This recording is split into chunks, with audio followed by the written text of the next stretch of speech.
Watukufu murunga usiku leo timwezini marahaba vumbrungaliao. Naranse kama habari leo nombani zingidzo. Mesdames, Messieurs, bonsoir, bienvenue dans cette nouvelle édition du journal. Tout de suite, voici les titres de ce vendredi 8 février.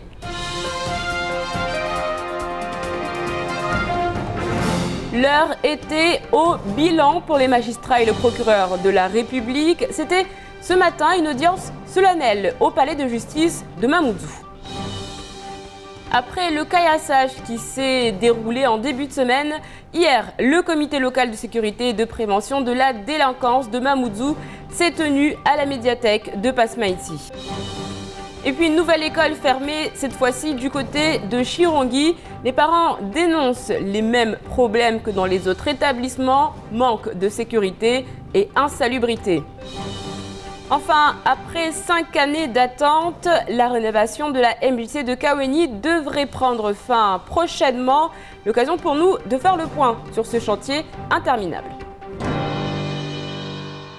Audience solennelle ce matin au tribunal de Mamoudzou. Magistrats et procureurs de la République ont dressé le bilan de l'année 2012, mis en avant les priorités pour l'année 2013, délinquance juvénile, mineurs isolés ou encore surpopulation de la maison d'arrêt.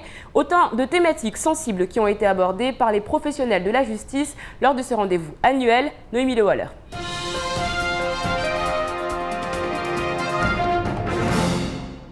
Beaucoup de progrès accomplis en 2012, au moins autant à accomplir en 2013. Le bilan dressé ce matin par le parquet et la présidente du tribunal de grande instance de Mamoudzou se veut pragmatique. Ces professionnels sont aujourd'hui sortis de leurs réserves habituelles. Dans un contexte d'insécurité latent, le procureur a rappelé qu'il y avait aujourd'hui moins d'interpellations, mais plus de personnes écrouées. 30% des personnes interpellées sont mineures. Le problème réside dans leur placement en détention. Le procureur dénonce le taux de suroccupation de la maison d'arrêt de 120%, encore plus dans le quartier pour mineurs, 400% ces jours-ci. Et la présidente du tribunal de renchérir, elle se lance en fin d'audience solennelle dans un plaidoyer pour la protection des mineurs isolés. Je n'ai pas le sentiment que les rapports que j'ai été amenée à faire avec mes collègues des enfants cette année sur la situation plus que préoccupante des mineurs de Mayotte soit très différente de celle décrite en 2007. Quelques 1193 mineurs qui ont été recueillis sur ces embarcations de fortune. Mais au fait, que sont-ils devenus ces 1193 mineurs ? Actuellement, 110 mineurs isolés sont suivis par l'aide sociale à l'enfance, mais aucun éducateur n'a été mandaté par le Conseil général pour les suivre. Nous en appelons bien évidemment au Conseil général pour qu'il recrute effectivement les éducateurs dont nous avons besoin pour suivre ces enfants mineurs. Étant précisé que j'en appelle également au service de l'État, puisqu'il est bien évident effectivement que tous ces enfants sont isolés sur le territoire parce que leurs parents ont été reconduits à la frontière. Donc c'est donc la conséquence également d'une politique étatique de refoulement des étrangers aux frontières et il est impératif effectivement que l'État, en concertation avec le Conseil général, puisse se saisir de cette difficulté. À Mayotte, la justice attend aussi avec impatience le plein droit commun. Les conditions d'accueil de la population sont jugées indignes. On est passé d'un point de vue judiciaire pour le tribunal d'un système à un autre qui est complètement différent, avec des moyens différents. Nous sommes dans cette période intermédiaire où on a fait des progrès très importants en termes de fonctionnement des services, mais on sait que nous avons aussi encore des gros chantiers devant nous. Par exemple, offrir aux Mahorais un tribunal où on puisse les accueillir normalement. Là, vous pouvez, si vous prenez des images, vous verrez que les gens ils sont assis ou couchés à l'extérieur. Ce n'est pas du tout l'image que doit rendre la justice. Et c'est professionnel de rappeler que la commission de sécurité avait préconisé la fermeture du palais de justice. La présidente souligne aussi des aspects positifs. Les affaires sont globalement jugées plus vite qu'en métropole et la durée des audiences a diminué. Le tribunal a de belles ambitions pour cette année 2013, développer l'accès au droit, la coopération régionale avec les Comores et l'aménagement des peines notamment. Et justement, hier, le comité local de sécurité et de prévention de la délinquance de Mamoudzou s'est tenu à la médiathèque de Pasmaïti. Suite à cette rencontre, le procureur de la République, Philippe Faisandier, a tenu une conférence de presse. Retour sur ces deux événements en compagnie de Romain Delahaye, Hakim Saïndou et Abbas Alidi.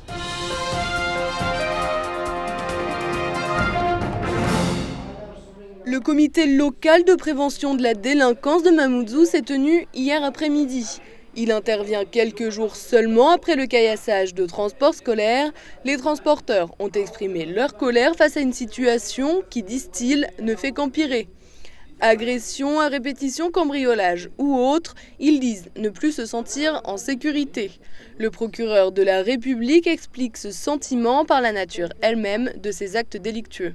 Le sentiment d'insécurité, il correspond quand même à une augmentation d'un certain nombre d'infractions, de délits qui touchent particulièrement les gens. Je veux dire par là que lorsque vous êtes victime d'un cambriolage, vous ressentez ce sentiment. Alors que si le nombre des conducteurs qui conduisent avec de l'alcool est multiplié par 10, personne ne ressent un sentiment d'insécurité aussi fort en tout cas. Autre point que les participants ont abordé, leur impression que la justice ne punit pas, ou du moins pas assez, les délinquants, et en particulier les mineurs. Il leur a été rappelé que des peines éducatives étaient souvent prononcées, mais pas que. Dans certains cas, des condamnations répressives sont également appliquées. La sécurité, c'est avant tout l'affaire de tous. Ce n'est pas seulement l'affaire de la police, ce n'est pas seulement l'affaire de la justice, ce n'est pas seulement l'affaire des élus, c'est l'affaire de tous. Raison pour laquelle il a aussi été demandé d'aller voir dans quelle mesure nous pourrons mettre en place le dispositif de rappel à l'ordre. C'est quoi? C'est juste que le maire ait la possibilité de convoquer les parents de ces jeunes-là, parce qu'il faut aussi que les parents participent à l'éducation de leurs enfants. Donc c'est incontournable, comme vous le dites. Donc raison pour laquelle toutes ces mesures, tous ces dispositifs, on va voir dans quelle mesure, avec la justice, on peut mettre en place aussi ce dispositif pour qu'on sensibilise les parents. Le procureur a tenu une conférence de presse en compagnie de la sous-préfète après la réunion du CLSPD. Il a tenu à insister sur l'importance de la prévention de la délinquance. Selon lui, c'est par ce chemin que les délits seront amenés à diminuer et l'éducation de la jeunesse mahoraise reste donc pour l'État une priorité. Les participants semblaient satisfaits à leur sortie de la réunion, mais ils attendent toujours de voir des changements concrets. Je vous le disais en titre, une nouvelle école a fermé ses portes ce matin. Ça se passe cette fois-ci du côté de Chirongui. Les parents sont excédés et mettent en avant toujours les mêmes problèmes, insécurité, insalubrité. Romain Delahaye et Abbas Salidi.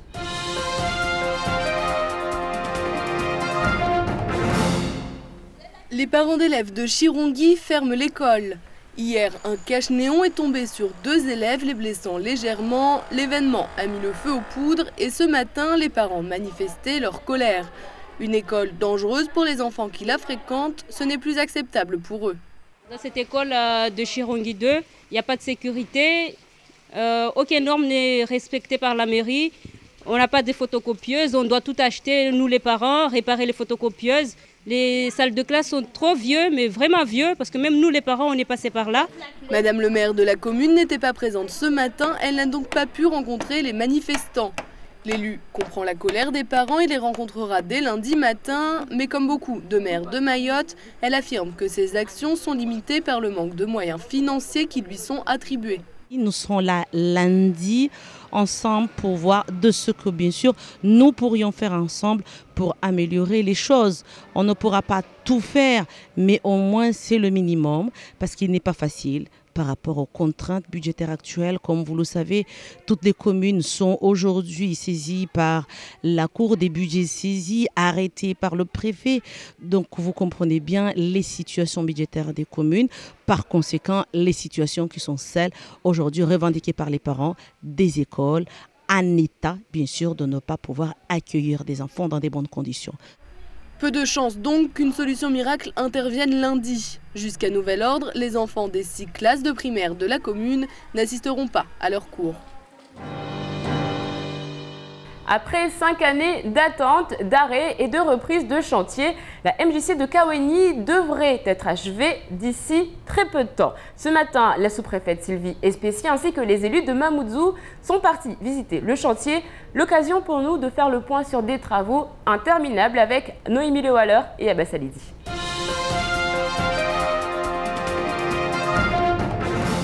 Plus que 5 mois avant la livraison d'une MJC toute neuve. La rénovation de la MJC de Kaweni est à mi-chemin, une avancée dont est fière la municipalité de Mamoudzou qui conviait ce matin la sous-préfète à une visite guidée du chantier. Je suis venue ce matin visiter ce chantier parce que c'est très important et à plusieurs titres. Tout d'abord parce que ce sont des jeunes du quartier qui ont fait quelque chose pour leur quartier. C'est le premier point, c'est important de dire aux jeunes ce que vous avez fait, c'est bien et c'est important pour tous les autres.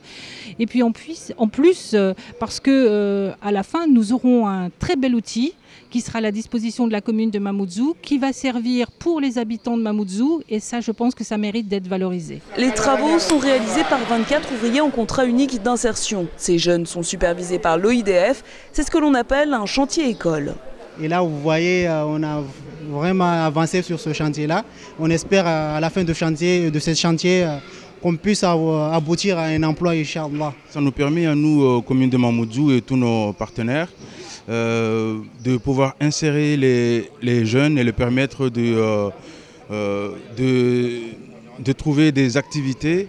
Et ainsi, avec cela, pour nous, surtout commune de Mamoudzou, c'est pour permettre aussi à lutter contre la délinquance dans nos villages. Ce projet école n'éclipse pas la saga à rebondissement qui a pendant des années opposé la mairie et les jeunes de Kaweni. Des jeunes qui protestaient contre le délabrement de la MJC et bloquaient les routes. Et en face, des élus qui promettaient de réaliser les travaux de mise aux normes, touchaient des subventions mais remettaient à plus tard ces rénovations. Cette bataille semble appartenir au passé désormais. La nouvelle MJC devrait être prête le 30 juin. Elle abritera une salle de spectacle au sous-sol et à l'étage, des salles d'informatique, un espace de soutien scolaire et une radio locale. Le Conseil économique, social et environnemental de Mayotte accueille son homologue breton. L'occasion de lancer la section veille et prospective, mais également de débattre de nombreuses thématiques comme la création de nouvelles filières universitaires ou encore la recherche en milieu marin. Au micro de notre rédaction, le président du Césaire Bretagne.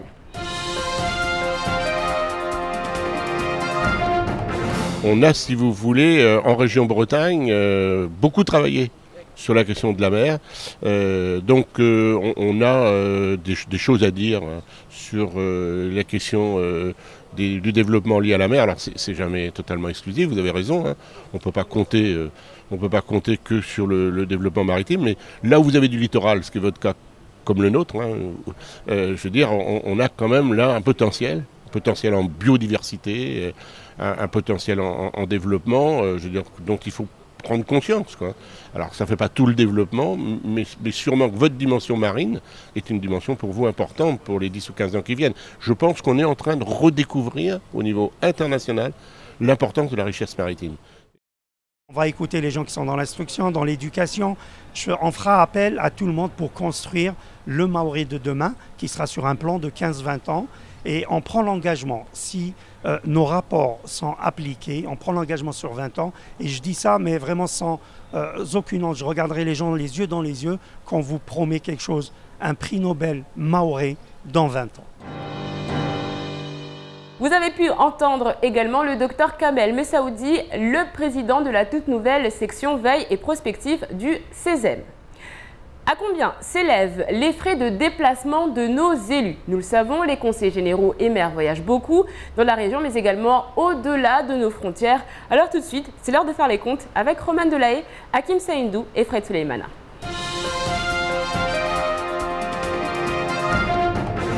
Les déplacements des élus du Conseil général mahorais font souvent grincer des dents. Les délibérations de l'année 2012 estiment le montant total dépensé pour les déplacements de nos élus à 1 million d'euros. Si l'on prend les 19 élus du Conseil général, leurs indemnités de déplacement, les indemnités pour les délégations extérieures, les billets d'avion, le million d'euros est largement atteint. Toujours selon ces fameuses délibérations, les destinations phares sont la métropole, Madagascar, la Réunion ou encore Bruxelles. Surprise cependant, les Comores mobilisent peu ou presque autant que la Pologne, le Groenland, les Antilles, l'Islande, la Norvège ou la Polynésie. Mais ce qui est moralement et politiquement, à mon avis, condamnable, c'est le fait qu'on est en période quand même de disette budgétaire et financière, et tout le monde le dit. En même temps, il y a beaucoup trop de missions, de voyages, de complaisance inutiles en fait. Contacté pour réagir sur ce dossier, le président du Conseil général a envoyé à la rédaction de Kwezi sa réponse. Bonsoir. Je rappelle que la totalité des déplacements des élus font l'objet d'un vote des élus. Je rappelle par ailleurs qu'une collectivité qui achète un billet un mois avant le départ ne peut prétendre qu'aux tarifs les plus élevés de compagnies aériennes. L'essentiel, c'est que l'émission doit être justifiée, comme je le fais systématiquement. Et oui, le plus gros voyageur, toutes catégories confondues, c'est bien lui, Daniel Zaidani. De juillet à décembre 2012, il aura effectué 23 déplacements autorisés par délibération pour un total de 87 jours passés en dehors de Mayotte. En ce qui concerne tous les conseillers généraux, au total 71 missions d'élus de tous bords hors département auront été effectuées de juin à décembre pour 115 billets d'avion. Alors que les élus de la mairie de Mamoudzou ont défilé il y a quelques jours pour dénoncer le manque de moyens face à des responsabilités toujours plus grandes, du côté de la mairie de Tingoni, un financement inattendu et plutôt bienvenu a été reçu. Romain Delahaye et Fred Suleimana.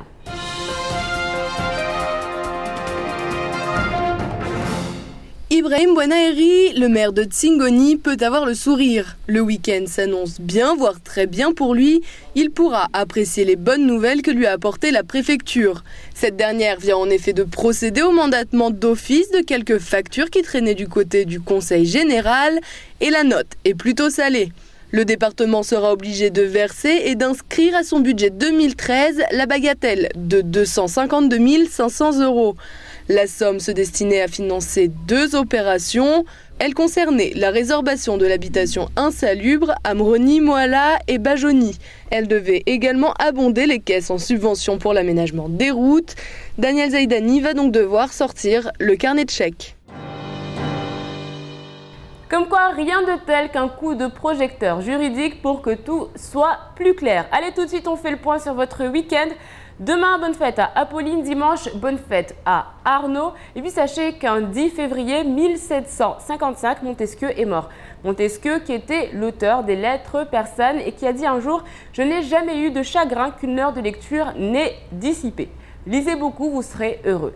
Demain, le soleil se lèvera à 5h56 pour se coucher à 18h30. La marée sera haute à 3h15 et 15h45. Allez, tout de suite, c'est l'heure de la météo.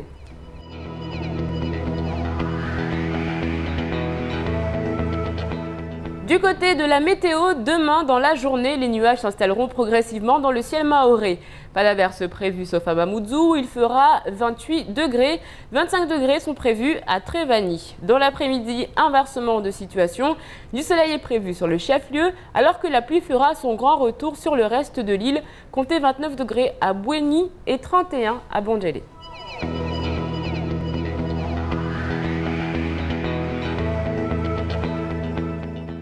Ce soir, à 20h, en exclusivité exclusive, Camar fait son grand retour en Access Prime Time pour une soirée spéciale Faux Journal à ne pas rater sur KTV. En attendant, on fait le point sur ce qu'il faut retenir de cette journée avant de se quitter en maoré.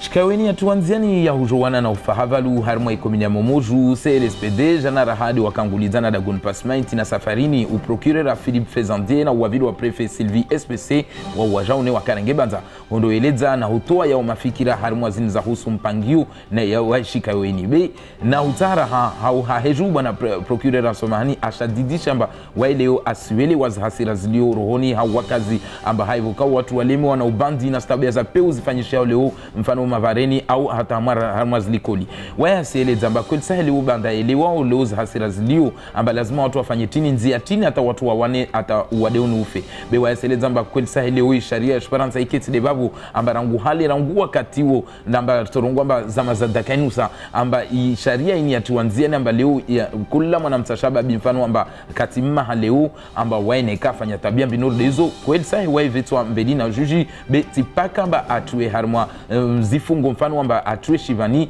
vole rayo avone waya sele zamba vanzia zangina za ufanya lo wa wasilunga na hustehide sharia ya Esperance halilio be asirongwa amba lazima watu wake kwenye moja rangui serikali hata iturbinali avona ujama mana leo asirongwa amba mfano ata mwanamta afanya tongo amba tabia pewa amba amenyeshtu bonze ne utojwa leo mfano shengwe remedu wa jemazahe yosh ndo ufanya tongo amba taleo mwanamta aelewa amba wa jemazahe watu paratambu au mayahe mfano watu fungwa yosh ndo tijia tisizo lo mwanamta amba mfano taazi safike haheju leo wao wakueleza tu amba gani yabaki vani lazima watu wahimi wake kwenye moja be mazau wadunu usenda na uvasura ingina imauri ini Qur'ani ya shmwali amba yasoma wanzwana wa warongo alipopari basa hata hatu hunumaure ni wasungwa himbo de uyo kula mwahazi likoli za komini nambali hunumaure kazila watashaushi safarini de likoli ya shirongi ya vidi jana ari wataku ulinizia umwenge neon ariyo ipuha hata ihozo manashoni basi ini kama tu no ushisa ya koto harangu hale na wakazi wa ilidago wasoma haruma likolini haiwe kamba madza ina wakati amba de wa dayu amba zitunye ngizmenye haruma likolini zini raha za nuri de muzijwao ya husu likoli mfano ya Kongo Plateau amba tongo de uyo kayabuza likoli menye ha miraba menye ha zitios menye ha mwenge kausendra ini likoli kamba wamba baba na mama wasitombolea shamba itokana ajali suku na wanazono wasoma bani asubuhi ya leo wao wakashuko ndobala ilikolini hautaha leo wajue na ikafto para nashwara ata wanazonwani warege hauhara kama likoli bwana mera waersijwa de bibi Rukia Lahaji wae akana uvumu za kamba koza be wakata kia habari waya remembio hujo wana watuani ka bahati mbovu waya kawaona na be waya sorongwa mba atwala hiki mfumurari jao na waya sielewa na waya sielewa hasira zao haya kamba waya sorongwa mba kweli sahil kolini na tashaushi bileu mazari zikia mba atazuzi tu na ila meri ya mumuju ni ya kudai mba la mabije ya hedzewe haruma zila meri haiwe kamba kaya zitosha markeka zitosha watu warengeleza zoza lazima zingelezewe au wafanya na wahazo lazima zuwahi safike waya bibi la Rukia Lahaji samahani waya asilinda mfumuraru wa parani rimalizitwa na mababa na wakazi atawajue ni kaftu para nashorabe yeba kweli sahiba ndali ukamarke harma ya makasha zila meri yeba unazononi kolini tunaregelezo ta regel koli suala jawab Madati yani mahamitano li mashababi ya kaweni walindrao li jumba la ushababi lao limalizishihe lini ronglo MJC lini maranye ngide hazi za kuka na huziwa zuhuregezewa bevan kamwe ariz hazi zo madati hali zitokoma na risijo amba ikondo ya ini ikondo ya hali wakamba mashababu wakaivinga ni kama smaizi wakandeta washukuma baneni hubala mabare amba leo ya muhimu jumbalini lihise leo vuke vahano lo vahusoma na utwala na ungaza hawa natawani haiwe kamba leo wachiparamba lijumbala kafanywa hale hule mazalo la kwenda gobo amba hale mkinishia la toa boti basa tasbi ya leo ne wavili wa prefe bibi Sylvie SPC waiwaja one akawasili haruma ishantie yo hondo tunda na ushuhudia zihazi zafanyishia amba haheju wae afereshe hawe kamba aufena ufereshe la meri samahani uvulisha marahaba mba chunguzini kweli tizani senambeli be yeba leo hazini stokoma au harakata mashababi wakaweni waparela uljumba tungo kamba lazima ribuetu ya mato ristonde atangale mwisosu misafara ya madomana wa Conseil General yafanyishia mwa 2012 yo evenulwa tena tongora haz shangizao na utia taradudi nyingi marike ya para milioni moja jauleni ya euro yotishashta hata na misafara basi mfano harmwa makonsei 19 ranguzi bie zao ziloteli zao za kukana olibwa mliwo wao na mengoni na misafara Faransa Bushini la Réunion Bruxelles be vahano ure majirani watu Bushini na Komori misafara kayafanyishia hango mfano leo risparamba mfano bara la anti-Polynésie yewe wani wao kawabira hangu boho eba leo mimarkeni yo pia yarumishia harma misafaraini eba initi ya manufa hunmaure Rikari Benze ripare maelezo na urais wa Conseil General bewa ikakubali hujibu ya masuala na raingalia leo wani walio harma misafara mengi ya Conseil General wae de alona ikemba evo ikamba wae ya misafara de ilo mengi basi wae tu wekera ngumu mwezi wa juye ata upara mwezi wa Desembre wa mwaha ulwavira wa maja na somahani misafara 25 jauleni kwaendana urudi beyo misafara ikubalishe hana wengi na hanzia zini rongolomba deliberation vona makonsei wabaki ya misafara ipara 71 jauleni vani ya uzisa leo amba yeba kweli misafara honda na urudini tini de ankiba yangia hunmauri. C'est la fin de cette édition, merci de l'avoir suivi. Dans un instant, vous retrouverez le journal de BFM. Ensuite, ce sera le temps de parole. Idée de sortie du week-end, pourquoi ne pas faire un tour du côté de la Petite Terre où le club de kayak organise une journée porte ouverte. Voilà, je vous souhaite un excellent week-end. Je vous retrouve lundi, même heure, même chaîne, avec un nouveau journal. Kwaheri.